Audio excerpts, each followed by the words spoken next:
Hey there, I just wanted to jump in there. Welcome to the Greater You. I had a thought here. This is a quick video. A lot of times I plan these things out, map out, have an outline and such, and a visual. However, there's been a topic on my mind that I just wanted to kind of start chatting about. And there might be a series of videos we do around this. I'm working on a blog post for this one too. And the concept here is social responsibility. This is a massive concept. So in my mind, here's where I'm at with it so far. It seems that there is a continuum, right? And I think this continuum varies by individual, varies by community, varies by social groups, and varies even by like country to country, culture to culture. And this continuum is, if you imagine on one side of the continuum, and I'll build a visual for this. On one side of the continuum, you have kind of the self-focused, take care of the self side of the continuum. And then on the other side is kind of the outward focus, where you're focusing on community, focusing on society, focusing on, the community at large. So as I'm thinking about this, there's a lot of context as to the reason I'm starting this video, and we'll do some more kind of work on this to deliver to you guys. But this initial thought here is to ask ourselves, where are we individually on this continuum? How much of my time in my day do I spend trying to meet my own needs and my own wants and my own desires? How much time do I spend in my day thinking from a more socially responsible standpoint of contribution to family, contribution to community, contribution to society, culture at large, right? It's an interesting dialectic to think about, right? For a number of reasons. I think my experience would suggest that, clearly being in the extremes of either of those can lead to troubles with health and wellness, right? If a person only lives for others, you might think about someone like Gretchen Rubin. She's got that book out there and little survey that you can take called the 4 tendencies. Very interesting. She's got like the obliger tendency in the personality, the upholder, the rebel, and the questioner. I'm a questioner. This is why I do these kind of almost blog style or podcast style conversations with you guys. But if we push ourselves to the outside mindset so much to the point where we neglect our own health and well-being, then we're kind of finding ourselves in what Gretchen would talk about as the obliger burnout, where we're putting others so much first all the time that we kind of lose ourselves completely, and maybe our health is going to pot. We're skipping our workouts because we are constantly meeting everyone else's needs. So there's a lack of balance that can come there. The other side of the continuum, that self-focused side, though, I think is maybe even more dangerous. I don't know.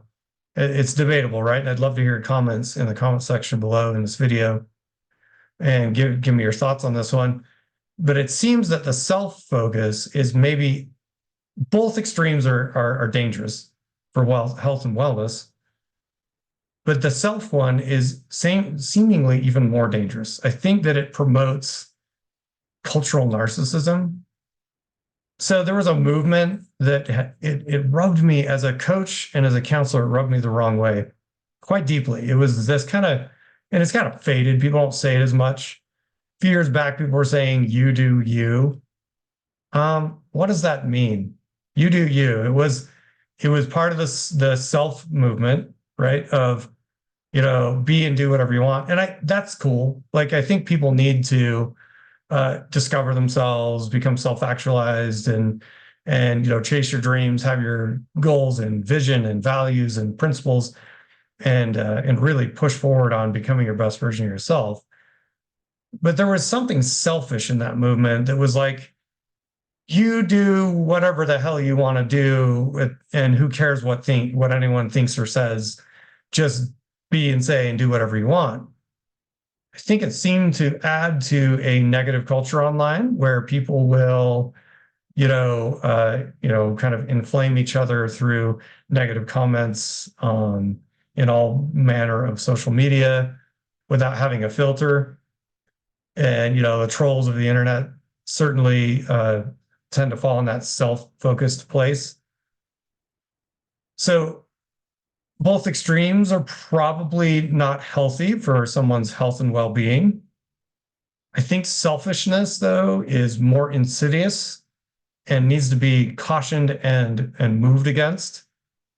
And I think the solution to it is clearly a balanced approach somewhere in the middle of that continuum, but I think trending a little towards the social outward side. And the term in my mind that has come up for this is social responsibility. So social responsibility is a concept that I'm going to do more work on here in the greater you. But social responsibility is the concept that we recognize that no matter where we live, unless even maybe then, still, if you're living in a cabin out in the woods in Alaska or something, maybe you never see another human being. Most people on the planet live in communities, whether it's a small village or a large city or, metropolitan area. You're a part of a community. Your community might be have cultural ties to it. It might have, religious ties to it. It might have belief system ties to it, political ties to it, sports teams ties to it. There's all kinds of things that people rally around. Or it could just be where your house happens to sit or your condo or your apartment is. There's people around you. When we think about the world from a socially responsible mindset, and this is not a political term, this is a wellness term. And it would go, if you look at the 7 areas of wellness, this would be maybe a little in the serve category, and it would also be in the social well-being category. What am I responsible for to contribute to my neighbors and friends and family and people that I live around that can make the community that I'm in a better place? What can I do to ease the burdens of the people that are around me? Instead of falling into the you do you mindset, what can we do rather to think about we do us, right? Like we're a community, right? We're human beings. We all bleed the same across this globe, and all of the varied cultures, which are just so beautiful to get to know and to experience and to visit. These are still, your fellow human beings. And what can we do to contribute on even a small level as a socially responsible member of society to ease the burden? It could be something as easy as, dragging someone's trash can in from the curb because you noticed that they were late getting it in, and maybe they've been stressed out from work. So you drag their trash can into the, wherever they keep it and never say a thing about it, maybe. But you just did something socially responsible. As I think back on opportunities that I've had to engage people in socially responsible ways, I have 0 regrets of ever doing it.